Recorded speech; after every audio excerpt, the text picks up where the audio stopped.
ሶስት እግር ልብ አንጠልጣይ ታሪክ። ጸሐፊ ሙባረክ፣ ተራኪ ረዚቃ ሙሐመድ። ለቻናላችን አዲስ ከሆናችሁ ላይክ፣ ሼር እና ሰብስክራይብ በማድረግ ቤተሰቦቻችን እንድትሆኑ በታላቅ አክብሮት እንጋብዛችኋለን። ጨለማ በሆነ ውስጥ አንዲት ብርሃን ለማግኘት በጣም ይከብዳል። በተመሳሳይ ከአንድ ማንነት ውስጥ ወጥቶ ሌላ ማንነት ውስጥ መግባት ይከብዳል። የሰው ልጅ ባህሪ በጊዜ ሂደት ውስጥ እንዳኗኗሪው ዘይቤ ይቀየራል። አንድን ማንነት ለማበላሸት ወይንም ለመገንባት ብዙ ትግል ያስፈልጋል። ፀሐዩ በመስኮት ገብቶ የንጋትን አዋጅ ለማብሰር የተቻኮለ ይመስላል። የፀሐዩ ጨረር በመስኮቱ ስር ባለው ክፍተት ገብቶ የሙሐመድ አይን ላይ አርፎ ቀሰቀሰው። ሙሐመድ ከእንቅልፉም ሲነሳ መጀመሪያ የነካው ስልኩን ነበር። አብዛኛው የሰው ልጅ ስልኩ ሱስ ሆኖበታል። ሙሐመድም ስልኩን ከፍቶ የማታ የሚጠብቃቸው ሜሴጆች ስለነበሩ ለእነሱ መልስ ሰጡ። ተነስቶ ወደ ሻወር ገባ።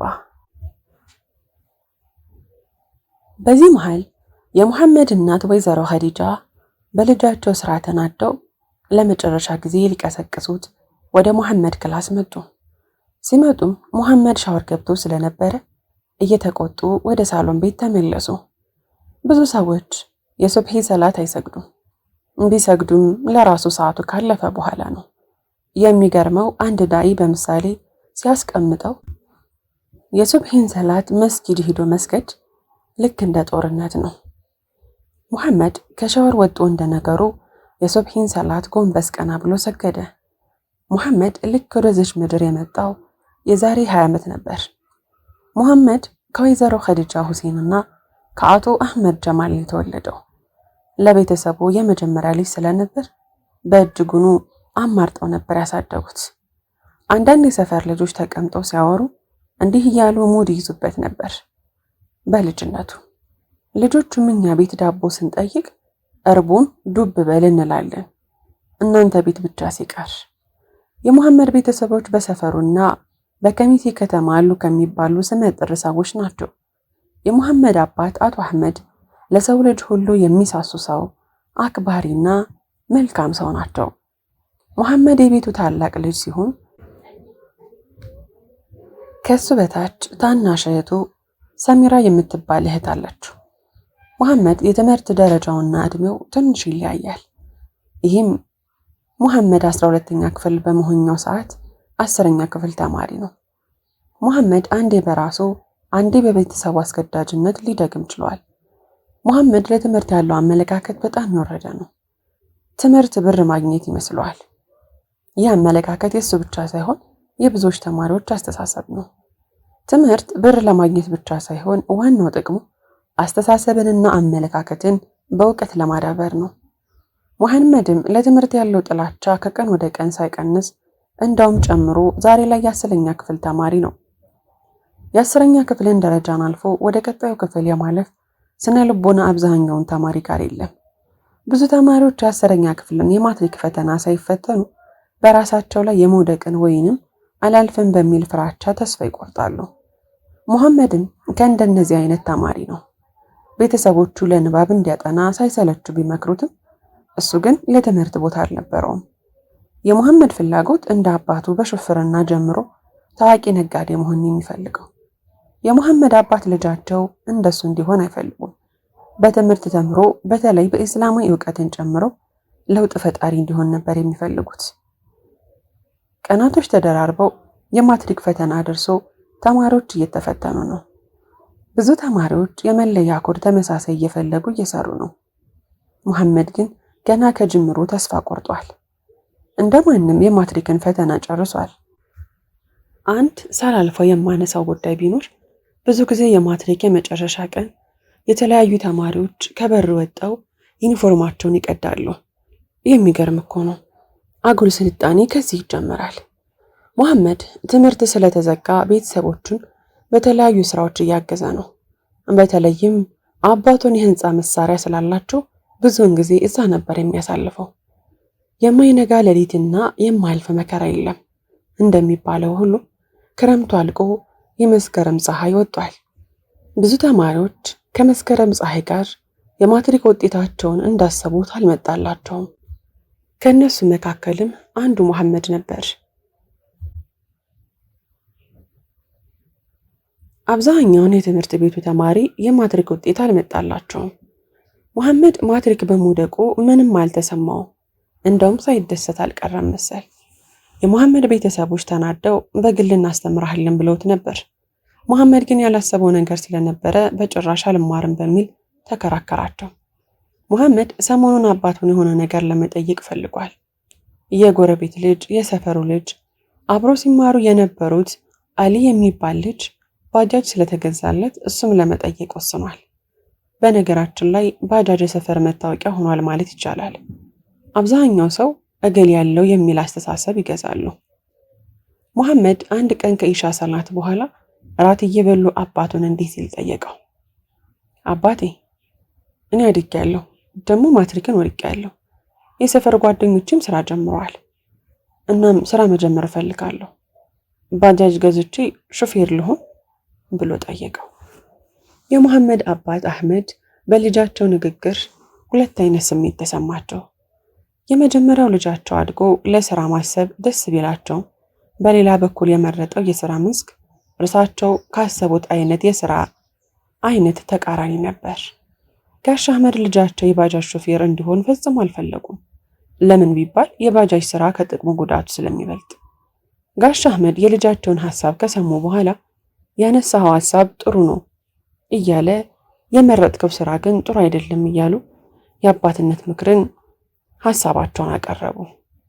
መሐመድ ምንም የአባቱን ምክር ቢሰማው እዛው እንደማይፈልግ የሚፈልገውን የባጃጅ መንጃ ፍቃድም እንደሆነ ተናግሮ ተነስቶ ወደ መኝታ ክፍሉ ሄደ።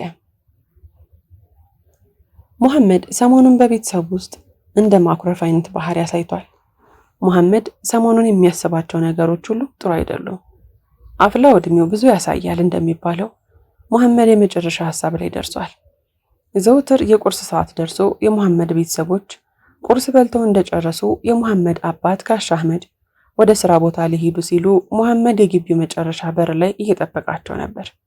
ልክ የመሐመድ አባት በሩ ጋር ሲደርሱ መሐመድ የበሩን እጀታ ይዞ ኮስተር ብሎ የመጨረሻ ንግግሬ ነው፣ ባጃጁን ትገዛልኛለህ ወይንስ አትገዛልኝም የሚል አጠር ያለ ጥያቄ ጠይቃቸው።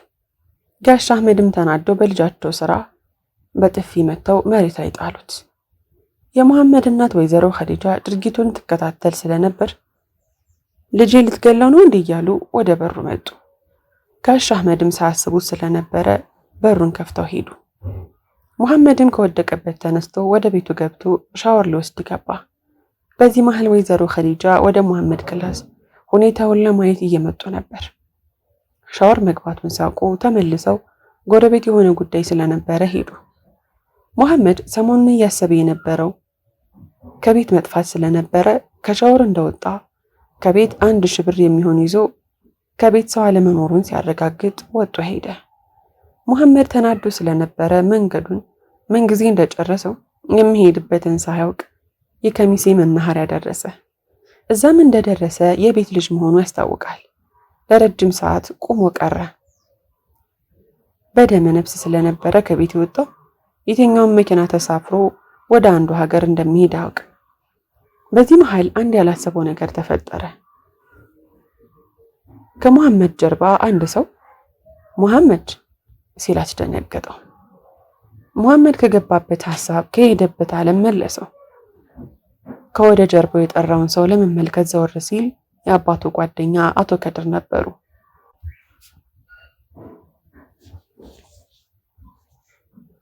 አቶ ከድር መናኸሪያ ስለሚሰሩ የመሐመድ ለብዙ ሰዓት መቆም ግራ ስለገባቸው ነበር መሐመድ ወዳለበት አቅጣጫ የመጡት። ጋሽ ከድርም ምን ሆኖ እንደሆነ ጠየቁት። መሐመድም ከዚህ በፊት ከጋሽ ከድር ጋር ይግባቡ ስለነበረ ያለውን ሁኔታ አስረዳቸው። የመሐመድ ሐሳብም ካለቀ በኋላ ይህ መፍትሄ እንደማይሆን በማስረዳት አግባብተው ወደ ቤት እንሄድ አሉት። መሐመድም ያከብራቸው ስለነበረ ከቃላቸው ሊወጣ አልፈለገም። መሐመድ ከቤት ከወጣ ከትንሽ ደቂቃዎች በኋላ ጋሽ አህመድ የሱቅ ቁልፍ ይዘው ስላልነበረ ወደ ቤት ተመልሰው ገቡ። ቤትም የመሐመድ መጥፋት ሐሳብ በሐሳብ አድርጓቸው ነበር። የሙሐመድ እናት ቢሆኑም በልጃቸው ከቤት መሰወር ድንጋጤ ፈጥሮባቸው ነበር። ሙሐመድ እና አቶ ከድር ተያይዘው ወደ ቤት መጡ። ቤትም እንደደረሱ አባትና ልጁን አስቀምጠው መምከር ጀመሩ። ሙሐመድም ያንተ አባት መጥፎ ነገር አስበው አይደለም፣ ባጃጁን አልገዛም ያለ የተሻለ ነገር አስቦልህ ነው። ቢሆንም ግን አጥፍተሃል፣ ይቅርታ ጠይቅ አሉት። ሙሐመድም ይቅርታ ጠየቀ። ጋሽ አህመድን ደግሞ ልጅ በምክር እንጂ በበትር አይደለም የሚመከረው ብለው ነገሩት። በመጨረሻም ባጃጁን እንዲገዛለት ነገር ግን በመስፈርት አስማሟቸው። መስፈርቱም የሰራውን ገቢ እቁብ እንዲገባ፣ ይህም በስራው ላይ ብቻ ቢዚ እንዲሆን ስለሚረዳው በዚህ ሐሳብ ተስማሙ። የትምህርት ዘመን ተጀምሯል። አዳዲስ ተማሪዎች በአዳዲስ ዩኒፎርም ከተማውን አሸብርቀውታል። ሙሐመድም የባጃጅ መንጃ ፍቃድ አውጥቶ ባጃጅ ስራ ጀምሯል። ሙሐመድም የተለያዩ ተማሪዎችን በማመላለስ ብዙ ደንበኛ አፍርቷል። የከሚሴ ትምህርት ቤቶችም ቢሆኑ ከፍተኛ ተማሪዎች የባጃጅ አገልግሎት የሚጠቀሙ 2 ናቸው። አንደኛው የሃይስኩል ተማሪዎች ሲሆኑ እሱም 9ና 10 የሚማሩበት ነው። ሌላኛው ደግሞ የፕሪፓራቶሪ ሲሆን 11ና 12 ተማሪዎች የሚማሩበት ነው። እነዚህ ትምህርት ቤቶች ጫፍና ጫፍ ስለሚሆኑ በባጃጅ ካልሆነ መመላለስ ትንሽ ይከብዳል። በተለይ የሃይስኩል ትምህርት ቤቱ በአንጻሩ ከዚህኛው በጣም ሩቅ ነው። ብዙም የባጃጅ ተጠቃሚ ያለው የሃይስኩል ትምህርት ቤት ስለነበረ ሙሐመድም ስራውን እዚህ ትምህርት ቤት ላይ ካደረገ ወራቶች አለፉ። ሙሐመድ የሚያሳፍራቸው ብዙ ሴቶች፣ ብዙ ተማሪዎች ናቸው። ወንዶች በሳይክል ስለሚመጡ ሴቶች ተሳፋሪ ይበዛሉ በባጃጅ ተጠቃሚነት ላይ። ሙሐመድ ስራ ከጀመረ በኋላ የጸባይ ለውጥ አምጥቷል። የተለያዩ የሴት ደንበኛ ለማፍራት በሚል ለተለያዩ ሴቶች ስልክ በመስጠት ወደ ሌላ ነገር ውስጥ ገብቷል። የባጃጅ ሾፌር ሆነህ ከሴት ጋር ያለህን ግንኙነት መቀነስ ይከብዳል። ብዙ ሴቶች ባጃጅ ላለው ወንድ የተለየ ስሜት አላቸው። ለነገሩ ሴቶች ጋቢና ይወዳሉ ይባላል።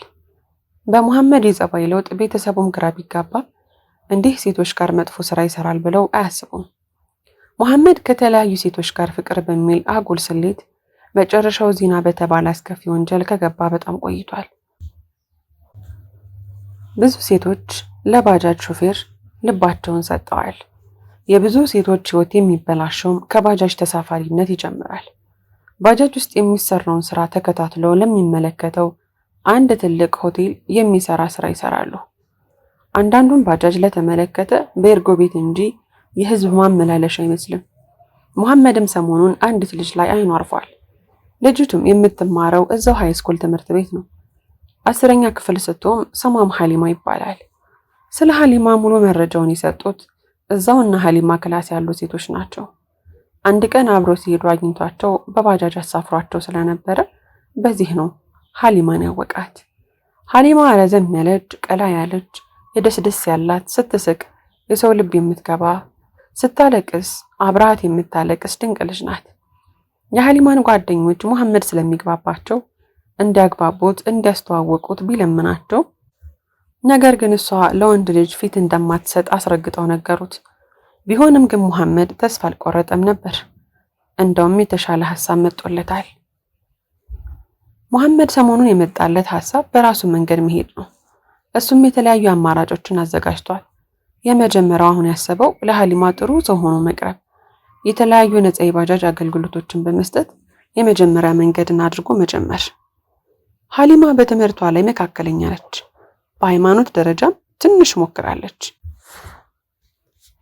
የሀሊማ አባት ገና በልጅነቷ ነበር ከዚህ ዓለም በሞት የተለየው። ሀሊማ ለእናቷ ወይዘሮ ሀያት ብቸኛ ልጅ ስለነበረች የፈለገችውን ጠይቃ እምቢ ተብላ አታውቅ። ቢሆንም ግን ጸባይኛና ሰው አክባሪ ነች። ወይዘሮ ሀያት ከሀሊማ አባት ከሞተ በኋላ ትቶላቸው የሄደውን ገንዘብና የሚከራይ ቤት አላቸው። ለኑሯቸው ሳይቸገሩ ሀሊማ በጥሩ ስነ ምግባር አሳድገዋታል። አንድ ቀን ሀሊማና የክላስ ተማሪዎች ክላስ ስላልነበረ በመጨረሻው ክፍለ ጊዜ ወደ ቤት ተባሉ። የመልቀቂያ ሰዓት ገና ስለነበረ ብዙ ባጃጅ አልመጣም። የሀሊማ ሰፈር ከሌሎች ለየት ስለሚል ብቻዋን ቀረች። የእድል አጋጣሚ ሆኖ ሙሐመድ በዛ አካባቢ ሲያልፍ አገኛትና ቆሞ የት ነሽ አላት። ያው እምቢ እንኳን ብትል ሰፈሯን ለማወቅ ነበር። እሷም ፀሐይ ስለነበረ የሰፈሯን ስም ነገረችው። እሱም ለማግባባት ያህል ብሎ 20 ብር ብሎ ጠየቃት። እሷም በመደንገጥ አረቀንስ ብላ ተከራከረችው። በቃ ግቢ ብሏት ወደ ውስጥ ገባች። በመሃል መሐመድ የተለያዩ ቀልዶችን እየነገራት ፈታ አድርጎ ሰፈሯ ሲደርስ ልክ እንደወረደች ትቷት ሄደ። እሷም እንካ ብርህን ብላ ጮኸች። እሱም መንገዱን ቀጠለ። መሐመድ የሀሊማን ሰፈር ካወቀ በኋላ እነሱ ሰፈር ይመላለስ ይዟል። ጠዋት ስራዬ ብሎ እነሱ ሰፈር በመሄድ ሀሊማን ማመላለሱን ተያይዞታል። ሀሊማ መሐመድ ሁሌ ብር አልቀበልሽም ሲላት ግራ ይገባት ነበር። አንድ ቀን ግን ኮስተር ብላ ብር ግን ለምን አትቀበለኝም? እንፈልገህ ነው አለችው። እሱም አንገቱን ደፍቶ እንዴት እንዳንቺ አይነት በስነ ምግባርና በትምህርቷ ጎበዝ ከሆነች ልጅ በዚህ በትንሽ ነገር ላበረታታት ብዬ ነው፣ እግረ መንገዴን ስለሚሄድ ወደ ትምህርት ላድርስሽ ብዬ ነው አላት። እሷም ምላሿ ዝምታ ነበር። በመቀጠልም እስኪ ስልክ ካለሽ አንዳንዴ የባጃጅ አገልግሎት ስትፈልጉ ደውሉልኝ ብሎ ስልክ ሰጣት። የሙሐመድ ቤተሰቦች በሙሐመድ ጸባይ መለወጥ ግራ ገብቷቸዋል። ለማስተካከል ቢሞክሩም ተስፋ ቆርጠዋል። ከአንዴም ሁለቴ ባጃጁን ቀምተውት ነበር። ያው ሙያ ስለነበረው ሌላ ባጃጅ እየያዘ ሲያስቸግራቸው ባጃጁን መልሰውለታል። የሙሐመድ ታናሽ ሰሚራ የሃይስኩል ተማሪ ስትሆን 9ኛ ክፍል ናት። ባጃጅ ላይ የሚሰሩ ነገሮችን ብታቅም ወንድሟ እንደሚሰራው ግን አታውቅም። ሀሊማና ሙሐመድ በስልክ ማውራት ከጀመሩ ሳምንታት አልፈዋል። ስልኳን የሚያገኘው የባጃጅ አገልግሎት ፈልጋ ደውላ ስለነበረ ነው። በዛው ስልኳን ሴቭ አድርጎት በቴሌግራም ማውራት ጀምሯት ነበር። ሀሊማ መጀመሪያ አካባቢ መልስ አትሰጠውም ነበር። በአካል ሲያገኛት ሲወቅሳት ማውራት ጀምራለች። የሙሐመድ ምላስ በጣም ይከብዳል። የብዙ ሰዎች ልብ ውስጥ የመግባት ልምድ ስለነበረው የሀሊማም ልብ ውስጥ ለመግባት ብዙም አልከበደውም። ሀሊማ ከሙሐመድ ወሬ ሱሰኛ ሆናለች። ሳያወራት ከቀረ በቃ ይጨንቃታል። ለሙሐመድ የተለየ ስሜት ውስጥ ፈጥሮለታል። ሀሊማና ሙሐመድ በስልክ ልክ እንደ ባልና ሚስት ሆነዋል። የሚያወሩት ሙሐመድ የተለያዩ ቃላቶችን በመጠቀም የሀሊማ ልብ ውስጥ ገብቷል። አንድ ቀን ሀሊማ ለሙሐመድ ደውላ እፈልግሃለሁ አለችው። ያን ቀን ለሙሐመድ የደስታ ቀን ነበር። ሀሊማ እንደምትወደው ገብቶታል። ከራሷ ይምጣ ብሎ ነው ዝም ያለው። ሙሐመድ ብዙም ሳይቆይ ወደ ሀሊማ ሰፈር መጥቶ ደወለላት። እሷም መጣው ብላ ከቤት ወጣ ሄደች። ሙሐመድ ልክ ሀሊማን ሲመለከታት ውበት ጨምራ ነበር። ፈዞ ቀረ። ባጃጅ ውስጥ የተለያዩ ሙገሳ ቃላቶችን እየለገሳት ወዴት እንሄድ አላት። እሷም ደስ ያለ ቦታ አለችው። እሱም ቀጥታ ወደ አስፋልቱ ወጥቶ ወደ ኦሲስ ጋራና ጋራ የሚባል ቦታ ይዟት ሄደ። ጋራና ጋራ የሚባለው ቦታ በተለያዩ ጎራዎች የተከበበ ሲሆን የተለያዩ ሰዎች ለተለያዩ ግልጋሎቶች ይጠቀሙበታል። አየሩ ምርጥ ስለሆነና ሳር ብቻ መሆኑ ተመራጭ ቦታ እንዲሆን አድርጎታል። አንዳንዱ ጫት ለመቃሚያ፣ አንዳንዱ ሴት ይዞ ለመዝናናት፣ አንዳንዱ ደግሞ ተፈኩር ለማድረግ ይጠቀሙበታል። ሙሐመድ ባጃጁ እንዳለ አቁሞ ከባጃጅ ሾፌር መቀመጫው ተነስቶ ወደ ሀሊማ ወዳለችበት ተሳፋሪ ቦታ ገባ። ሙሐመድ ከሾፌር መቀመጫ ወደ ተሳፋሪ መቀመጫ ገብቶ ከተቀመጠ ደቂቃዎች በስተዋል። ሀሊማ ልትነግረው ያሰበችው ነገር አለ፣ ግን ለመናገር ፈራች። በየመሃሉ ለመናገር ስትሞክርና ድምጿ ትንፋሿን እየጠራት መናገር አቅቷታል። ሙሐመድና ሀሊማ መካከል ያለው ስፋት በጣም ትንሽ ነው። ሙሐመድ የሀሊማን ፍርሃት ለማስወገድ አይንሽን ጨፍኝ አላት። እሷም ምንም ሳታቅማማ ያላትን አደረገች። ሙሐመድ ይህንን አጋጣሚ በመጠቀም ሁሌም ሊያደርገው የሚሻውን ነገር አደረገ። ሀሊማ ሙሐመድ ያደረገው ነገር እሷ ያሰበችው ስለሆነ ጭንቃቷ ቀሏታል። ሙሐመድ የሀሊማን ዝምታ ሲመለከት ደስ እንዳላት ስላሰበ እንደፈለገ መሆን ጀመረ። ሙሐመድ በመደጋገም እንደሚወዳት ነገራት። እሷን ብትሆን እንደምትወደው ነገረችው። ከሄዱበት ዓለም ትንሽ ቢሆንም ተመለሱ። ከብዙ መጓተት በኋላ ስራቸውን ሲጨርሱ ሀሊማን ወደ ቤት መለሳት። በዚህ ሰዓት ሀሊማ በጣም አፍራለች። የሰራችውን ስራ ትዝ ሲላት ትደነግጣለች። ሙሐመድ እና ሀሊማ ሰፈር አድርሷት የተለያዩ የፍቅር ቃላቶችን ተጠቅሞ ሸኛት። ሀሊማ የመጀመሪያዋ ስለሆነ ነው መሰል ፊቷ በጣም ቀልቷል። እናቷ እንዳታውቅባት ተደብቃ ወደ ክላሷ ገብታ ሻወር ወሰደች።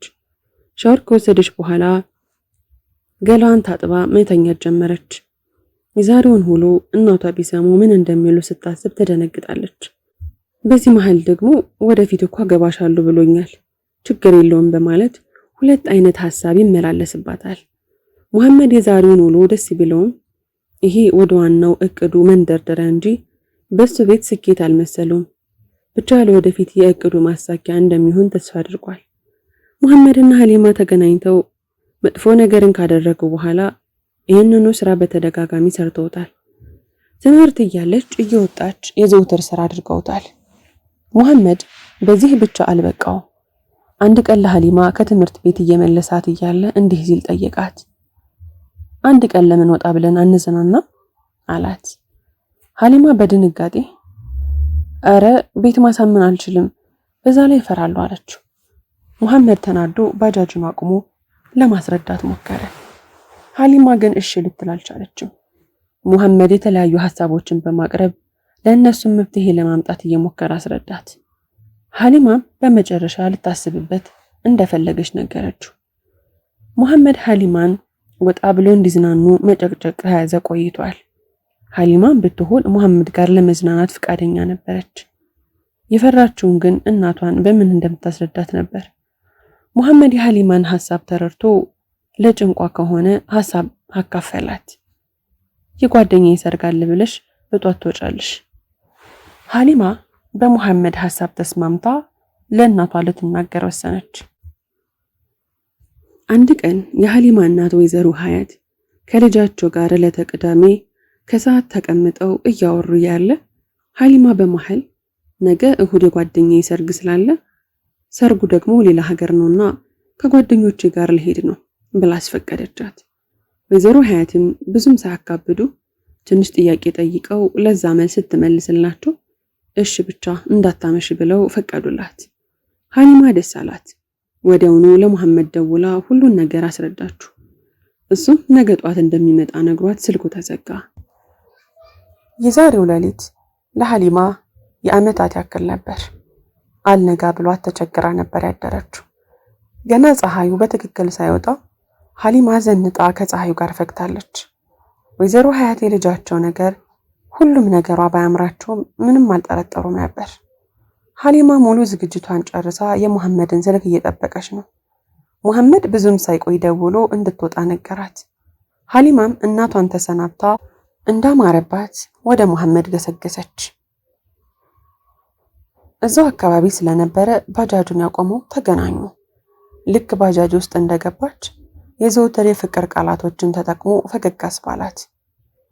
ወዴት እንሂድ ሲላት ደስ ወዳለህ አለችው። እሱም ወደ ውቢቷ ኮምቦልቻ ከተማ ቀጥታ ጉዞውን ጀመረ። ሙሐመድና ሀሊማ በባጃጅ ወደ ኮምቦልቻ ከተማ እየሄዱ ነው። በየመሃሉ ካረፉ በኋላ ከረጅም የጉዞ ድካም በኋላ ወደ ኮምቦልቻ ከተማ ገቡ። እዛም ትንሽ ከተማይቱን ከጎበኙ በኋላ ለምሳ ወደ አንድ ሬስቶራንት ገብተው አሪፍ ምሳ እየተገባበዙ በሉ። ሙሐመድ ከምሳ ፕሮግራም በኋላ ሀሊማን ወደ አንድ መዝናኛ ቦታ ይዟት ሄደ። መዝናኛ ቦታውም እንደደረሱ ጥጋቸውን ይዘው መጨዋወት ጀመሩ። ሙሐመድ በየመሃሉ የለመደውን ነገር ሊያደርግ ይሞክር ነበር። የሀሊማን መልስ ልክ እንደ ሙሐመድ ተመሳሳይ ነበር። ሙሐመድ ለብዙ ወራቶች ሲመኘው የነበረውን ሀሊማን የማግኘቱን ነገር ሊያሳካው እንደሆነ አመነ።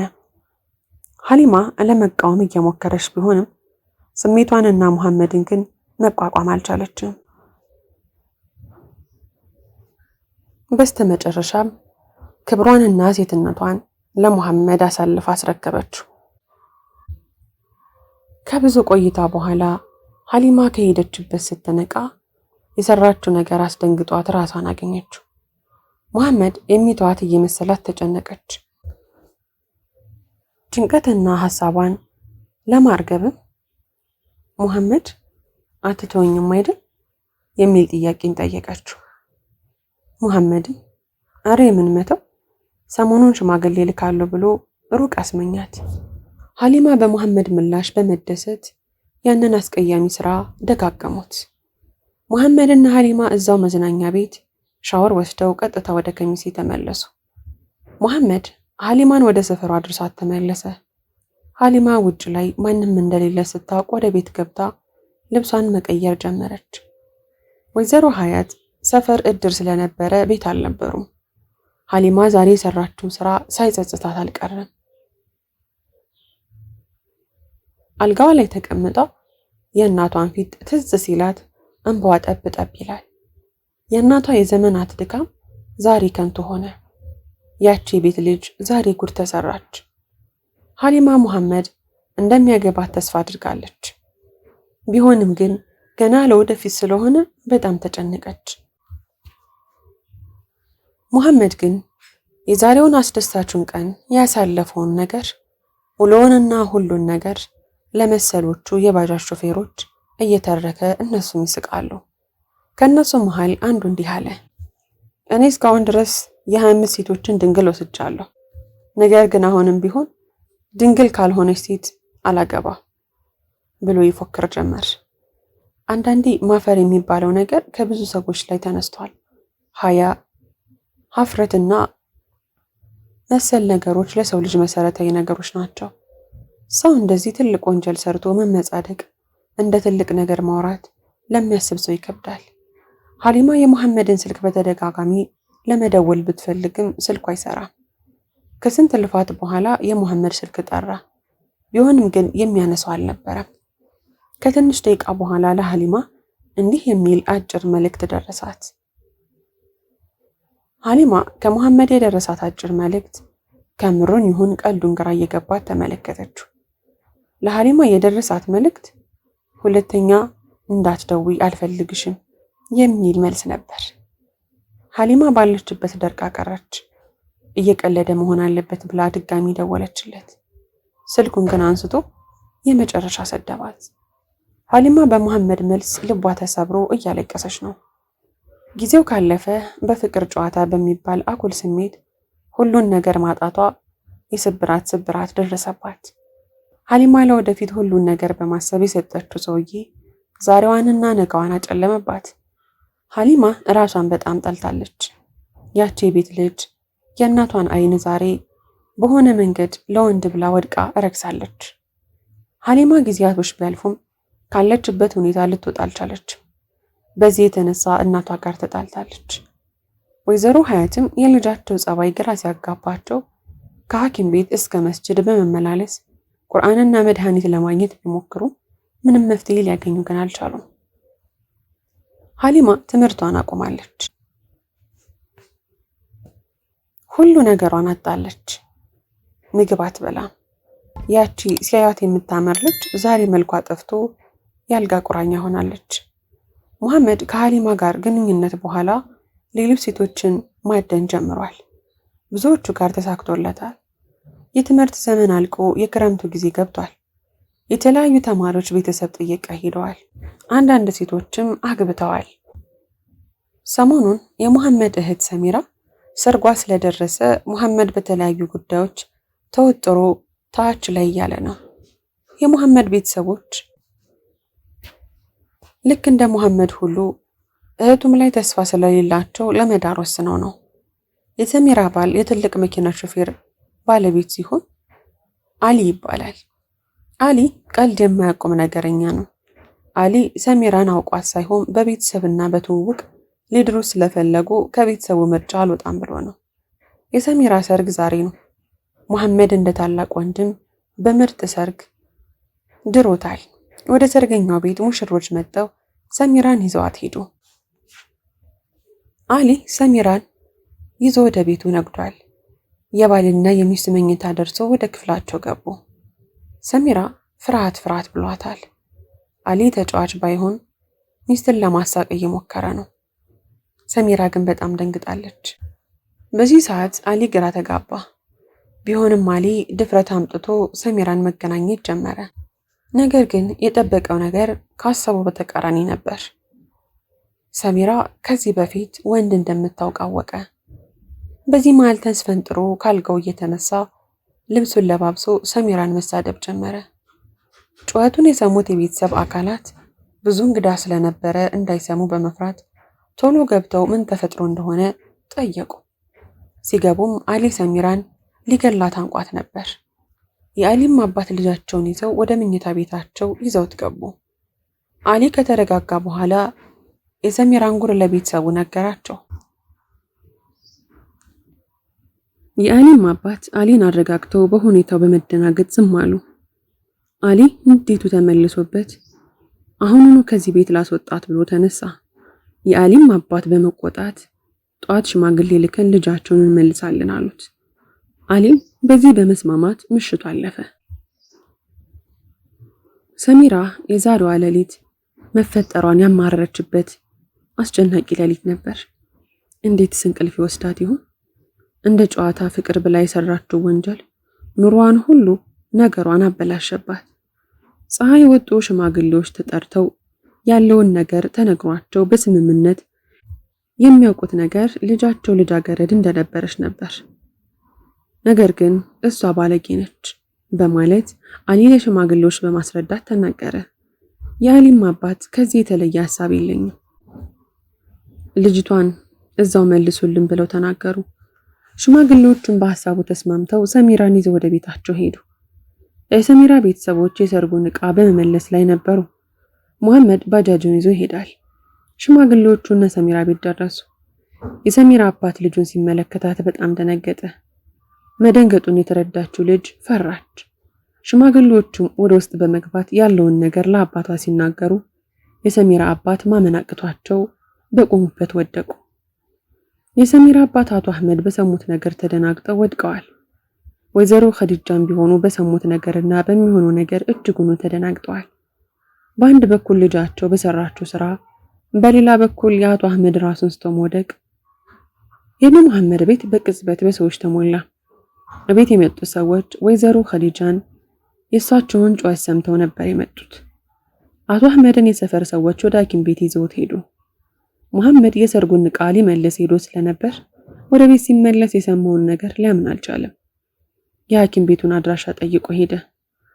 ሀሊማ የልቧ ስብራት ከፍተኛ ቢሆንም ከብዙ ለቅሶና ሐዘን በኋላ ራሷን ለመለወጥ አስባለች። አሁን ያለችበት ሁኔታ ለሌላ መጥፎ ነገር ሊዳርጋት ስለሚችል ራሷን ለውጣ ወደ ጌታዋ ወድቃ ስህተቶቿን ለማረም ቆርጣለች። ከእንደዚህ አይነት ወንጀል ወጣ አዲስ ህይወት መጀመር ይከብዳል። የለውጥ የመጀመሪያው መነሻ እችላለሁ ብሎ ማሰብ ነው። ሀሊማ ወደ ዲኗ በመመለስ የሰራችውን ወንጀል ትልቅ ቢሆንም እንኳ ከጌታዋ እዝነት ስለማይበልጥ ተስፋን ሰንቃ ጉዞ ጀመራለች። መሐመድ ሐኪም ቤት ሲደርስ የሚያዩንና የሚሰማውን ድምፅ ወንድነቱን አጥፍቶ እንደ ህፃን ልጅ ተንበርክኮ ማልቀስ ጀመረ። አቶ አህመድ ወደማይቀረው ዓለም ሄደው ነበር። የደም ግፊት ስለነበረባቸው ከደረሰባቸው ድንጋጤ የተነሳ ደማቸው በጣም ጨምሮ ህይወታቸው አልፏል። ወይዘሮ ኸዲጃ ባለቤታቸው መሞት ከልጃቸው ስራ ጋር ሊቋቋሙት ስላልቻሉ ባሉበት ወድቀው ነበር። ለመሐመድና ሰሚራ የዛሬው ቀን የህይወታቸው የመጨረሻ ቀን ቢሆን ተመኙ። ሀሊማ ከበፊቱ ማንነቷ ለመላቀቅ የተለያዩ እቅዶችንና ፕሮግራሞችን በመያዝ ከቀን ወደ ቀን የተሻለ ሰው ለመሆን እየሞከረች ነው። ማንነቷን እንደ አዲስ ለመገንባት በተለያዩ ዲናዊና ማህበራዊ ጉዳዮች ላይ መንቀሳቀስ ጀምራለች። የተለያዩ ኪታቦችንና ትምህርቶችን በመቅራት የተሻለ ሰው ለመሆን እየሞከረች ነው። እናቷም ቢሆኑ የወራቶች ለቅሶ ዱዓ ተቀባይነት አግኝቶ ልጇን ከዛ አስፈሪ ሐዘን ውስጥ ወጣ እንዲህ መሆኗን ሲያዩ በጣም ተደስተዋል።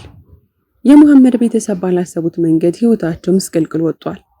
የመሐመድ እህትም የሰፈር ሰዎች አላስቀምጥ ብለዋት የአባቷ ገዳይ እያሉ እያወሩ የሰፈር ቡና መጠጫ መሆን ሲከብዳት ወደ ውጭ ሀገር ሄዳለች።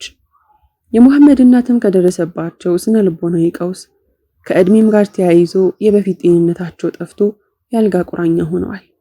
መሐመድም ቢሆን ቤተሰቡ ላይ ከደረሰው ስነ ልቦናዊና አካላዊ ቀውስ ለመውጣት ተቸግሯል። መሐመድ የሰሚራን ባል አቶ አሊን ለዚህ ሁሉ ነገር ያበቃህን አንተ ነህ ብሎ ተጣልቶት ነበር።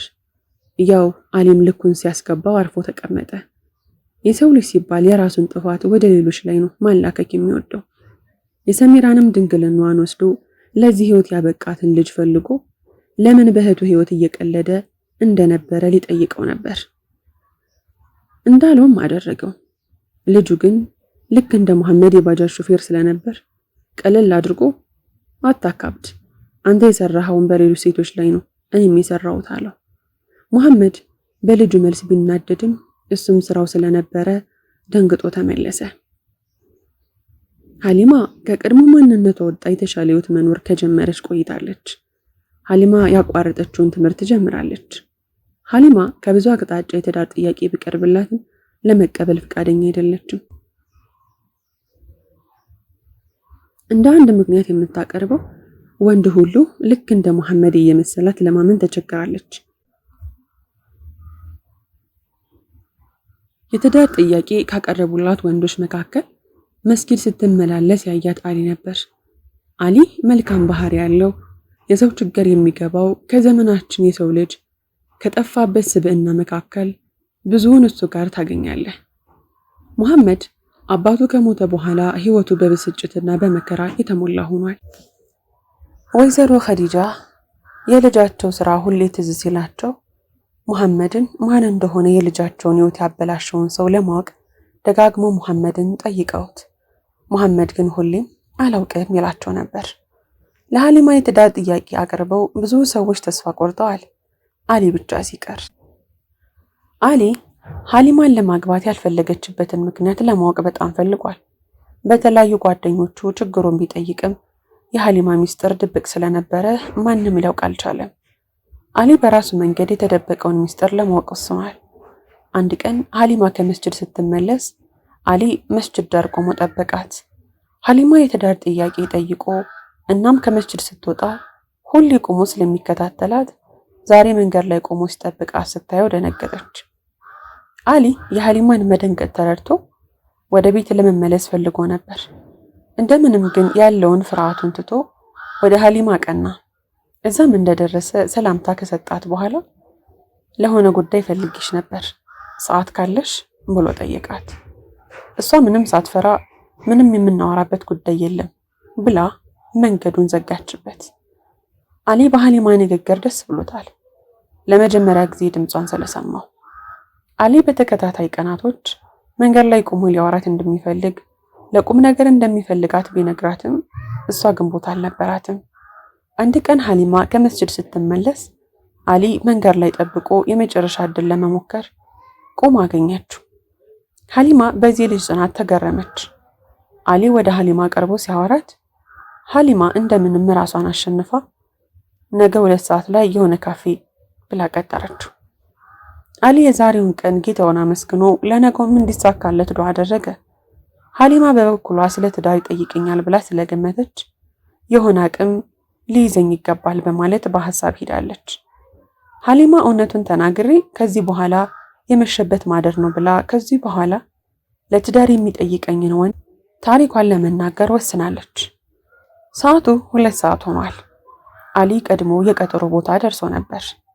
ሀሊማም ትንሽ ቆይታ ደረሰች። ሰላምታ ከሰጠችው በኋላ ወንበሩን ይዛ ተቀመጠች። አሊ ለመተዋወቅ ያክል ራሱን አስተዋወቃት። አሊ ከቤተሰቡ የደረሰው ሀብት እንዳለና ሃይማኖታዊ ትምህርትም እንደተማረ ነገራት። ራሱን ካስተዋወቃት በኋላ ለምን ጉዳይ እንደፈለጋት ነገራት። የህይወት አጋር፣ የወደፊት ልጆቹ እናት እንድትሆንም ነገራት። ሀሊማ የአሊን ሐሳብ በጥሞና ካዳመጠች በኋላ ሐሳብ ጥሩ ነው፣ ግን እኔ ላንተ ጥሩ ሚስት ልሆንልህ አልችልም አለችው። አሊም በመገረም ለምን እንደማትሆን ጠየቃት። ሀሊማ ታሪኳን አንድ ባንድ ያለቀሰች ነገረችው። አሊም ሳያስበው አብሯት አለቀሰ። ታሪኩ ካለቀ በኋላ በሁለቶቹ መካከል ጸጥታ ሰፈነ። አሊ ታሪኳን ከሰማ በኋላ አይዞሽ ብሏት መልሱን ግን በስልክ ነው የምነግርሽ በማለት ስልኳን ተቀብሎ ተለያዩ። ሀሊማ በአሊ ስብዕና ሳትማረክ አልቀረችም። የዘወትር ጽናቱ ሁሌ ትዝ ይላታል። አሊ የሆነ ቀን ለሀሊማ ደውሎ እሷ ፈቃደኛ ከሆነች በሱ በኩል ችግር እንደሌለበት በበፊቱ ማንነቷ ቦታ እንደሌለው የህይወት አጋሩ እንድትሆን ጠየቃች። ሀሊማም በሐሳቡ ተስማማች። ሰሞኑን ሽማግሌ እንደሚልክ እና እንደተዘጋጅ ነግሯት ስልኩ ተዘጋ። መሐመድ የህይወት ውጣ ወረዶች ተደራርበው አናቱ ላይ ወጣውበታል። እነዛ ፍቅር እያለ ህይወታቸውን ሲያበላሽባቸው የነበሩ ሴቶች በህልሙ እየመጡ ሳይቀር የራስ ምታት ሆኖበታል። መሐመድ ሁሌ በህልሙ ሴቶች ወደሱ እያለቀሱ ይመጡበታል። መሐመድ አንድ ቀን እናቱ ጋር ተጣልቶ ተሳድቦ ከቤት ሲወጣ ባጃጅ ሲነዳ ከመኪና ጋር እንዳጋጣሚ ሆኖ ተጋጨ። መሐመድ የደረሰበት አደጋ ከሞት ቢመልሰውም ሁለቱ እግሮቹ ግን ከፍተኛ አደጋ ደረሰባቸው። በዛም ምክንያት ሁለቱ እግሮቹ ተቆረጡ። የመሐመድ ህይወት ሁሉ ነገር ቅጽበታዊ ናቸው። ሳያስበው ሁሉን ነገር አጣ። የሰው ልጅ የተለያዩ መከራዎች ሲደርሱበት ቆም ብሎ እራሱን መፈተሽ አለበት። መሐመድ ዛሬም ቢሆን የገባው አይመስልም። መሐመድ እግሩ ተቆርጦ ወደ ቤት ከተመለሰ በኋላ የዘወትር ስራው ክላሱ ገብቶ ወደ መስታወት ዞሮ የበፊቱን ማንነትና አሁን ያለበትን ደረጃ ሲመለከት ሁሌም ያለቅሳል። አሊ ለሀሊማ ቤተሰብ ሽማግሌ ልኮ ሀሳብ ተቀባይነት አግኝቶ ትዳር ከመሰረቱ ወራቶች አልፈዋል። በስተመጨረሻም አሊና ሀሊማ ደስተኛ ባለትዳሮች ሆነው ኑሯቸውን ገፉ። ታሪኩ እዚህ ላይ ተፈጸመ። ታሪኩን ከወደዳችሁት ላይክ፣ ሼር፣ ሰብስክራይብ ማድረጋችሁን እንዳትረሱ።